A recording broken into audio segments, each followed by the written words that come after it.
அஸ்ஸலாமு அலைக்கும் வரஹ்மத்துல்லாஹி வபரகாத்துஹு. இந்த உலகத்துல நம்ம எவ்வளோ காரியங்கள் செஞ்சுக்கிட்டு இருக்கோம். அந்த காரியங்கள்ல நம்ம சின்ன நல்ல விஷயம் செஞ்சா கூட நாம என்ன நினைப்போம்னா, ஆஹா இந்த நல்லதெல்லாம் நம்ம செஞ்சுட்டோம் அப்படின்னு நினைப்போம். பெரிய விஷயம் செஞ்சோம்னா சொல்லவே வேணாம்.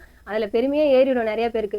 ஆனா பாவமான காரியங்களை பொறுத்த வரைக்கும் பெரிய காரியங்கள் ஏதாவது பண்ணியிருந்தாதான் நம்ம மனசுல நம்ம ஒரு பாவம் பண்ணிட்டோம் அப்படின்னு சொல்லி நம்ம நினைப்போம். அதுக்காக அல்லாஹ் கிட்ட பாவ மன்னிப்பு கேட்போம்.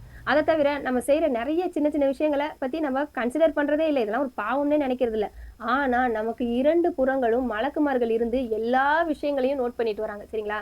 சோ ஒரு சின்ன பாவம் நம்ம செய்த விஷயம் கூட என்னவாகாது, அதுல விடுபடாது. நாளைக்கு மறுமையில போய் ஒரு மனிதன் அந்த புத்தகத்தை பார்த்து என்ன கேட்பான், இது என்ன புத்தகம், இதுல எல்லாமே குறிப்பிடப்பட்டிருக்கே அப்படின்னு சொல்லி கேட்பானாம். சோ அந்த புத்தகத்தை திறக்கும் போது நம்மளுடைய பாவங்கள் எதுவுமே இல்லாம நம்மளுடைய நன்மைகள் மட்டும் இருந்து நம்மளுடைய முகங்கள் மலர்ச்சியோட இருக்கணும். நம்ம அல்லாஹ்வை மலர்ந்த முகத்தோட பார்க்கணும்னா என்ன பண்ணணும், இந்த உலகத்திலே நம்ம அதிக அதிக அதிகமா பாவ மன்னிப்பு கேட்கணும். சரிங்களா?